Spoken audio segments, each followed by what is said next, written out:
ঘরে 5টি আলামত দেখলে বুঝবেন ওই ঘরে জাদুটোনা করা হয়েছে, ব্ল্যাক ম্যাজিক করা হয়েছে, কুফুরি কালাম করা হয়েছে। যদি আপনি 5টি আলামত দেখেন তাহলেই মনে করবেন ঘরের ভিতরে ব্ল্যাক ম্যাজিক করা হয়েছে। বিশেষ করে আমাদের একেবারে কাছের মানুষ, রিলেটিভস যারা আছে, তারাই কিন্তু আমাদের উপরে ব্ল্যাক ম্যাজিক করে থাকে, জাদুটোনা করে থাকে। কেন করে? 1 নাম্বার কারণ হচ্ছে দুশ্মনের কারণে করে, 2 নাম্বার কারণ হচ্ছে হিংসার কারণে করে, 3 নাম্বার কারণ হচ্ছে তারা লোভের কারণে করে। কারণ আপনাকে যদি দুনিয়া থেকে বিদায় করা যায় তাহলে তারা সম্পত্তি হাতিয়ে নিতে পারবে, এজন্য তারা ব্ল্যাক ম্যাজিক করে থাকে। বিশেষ করে 5টি আলামত যদি আপনার ঘরের ভিতরে দেখেন তাহলেই মনে করবেন আপনার উপরে ব্ল্যাক ম্যাজিক করা হয়েছে। আপনি দ্রুত কোরআন থেকে সমাধান নেওয়ার চেষ্টা করবেন। নাম্বার 1 নাম্বার হচ্ছে যদি আপনার ঘরের ভিতরে সবসময় ঝগড়া লেগেই থাকে, স্বামী স্ত্রীকে দেখতে পারে না, স্ত্রী স্বামীকে দেখতে পারে না, একজন আরেকজনকে সহ্য হয় না, অনেক সময় ছেলে বাবাকে দেখতে পারে না, বাবা ছেলেকে দেখতে পারে না, এরকম যদি সমস্যা হয়, সব সময় ঝগড়া লেগেই থাকে, তাহলে মনে করবেন কেউ আপনার ঘরে ব্ল্যাক ম্যাজিক করেছে।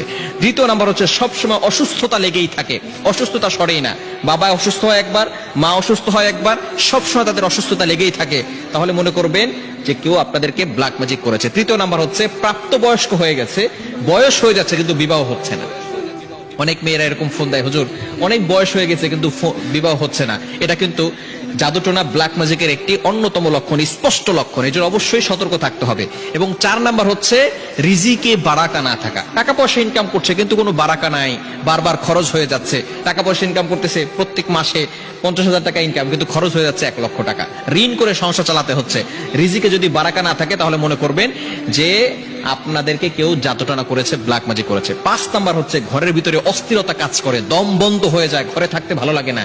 এই ধরনের কাজ যদি হয় তাহলে অবশ্যই আপনি কোরআন থেকে ফায়সালা নেবেন। ঘরের ভিতরে কোরআনের রেকর্ডিং চালু করে রাখবেন, আয়াতুল কুরসি, এরপরে 4 কুল, কুল ইয়া আইয়ুহাল কাফিরুন, কুল হুয়াল্লাহু আহাদ, কুল আউযু বিরাব্বিল ফালাক, কুল আউযু বিরাব্বিন নাস, এই 4টি সূরা এবং সূরা বাকারার শেষ 2টি আয়াত, এগুলো আপনি ঘরের ভিতরে পড়বেন। 5 ওয়াক্ত নামাজে ঘরের সদস্য যারা আছেন সকলে 5 ওয়াক্ত নামাজের পরে আয়াতুল কুরসি, 4 কুল, সূরা বাকারা শেষ 2 আয়াত পড়ে বুকে ফু দিবে এবং হাতে ফু দিয়ে পুরো শরীরকে মাসাজ করে দিবে।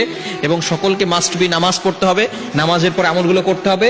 এবং মাগরিবের নামাজের পরে বিশেষ করে সূরা বাকারার তেলাওয়াত যতটুকু পারেন করবেন।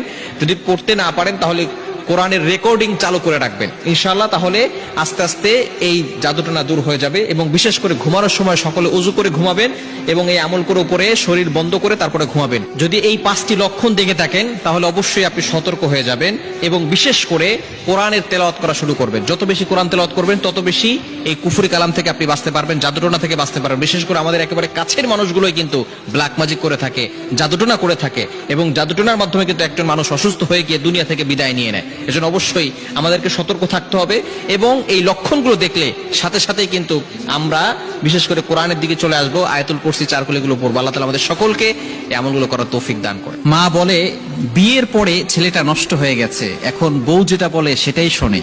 সেই মাই আবার তার মেয়ের জামাইকে বলে জামাইটা খুবই ভালো, আমার মেয়ে যেটাই বলে সেটাই শুনে।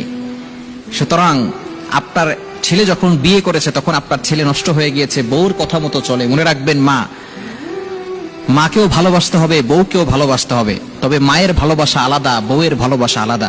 তবে কোন পুরুষ যাতে করে এমন না করে ফেলে বউয়ের কথা অনুযায়ী মায়ের সাথে খারাপ ব্যবহার করে, এটা করা যাবে না। মায়ের সাথে অবশ্যই ভালো ব্যবহার করতে হবে, কিন্তু তারপরেও বিয়ে করার পরে অনেক মা তখন আর মা থাকেন না, তখন শাশুড়ি হয়ে যান, তখন তারা শাশুড়ির মতো ব্যবহার করেন। খবরদার, এটা করবেন না। যেই মেয়েটা বাইরে থেকে এসেছে, আপনিও কিন্তু একদিন বউ হয়ে ঘরে ঢুকেছে, তখন আপনার অনেক ভুল হয়েছে। তো নতুন একটা বউ ঘরে আসলে তার অনেক ভুল হবে। সুতরাং আপনি যদি আপনার ছেলের বউটার সাথে ভালো ব্যবহার না করেন, আপনার মেয়েটা যখন পরের বাসায় যাবে সেখানেও কিন্তু ভালো থাকতে পারবে না।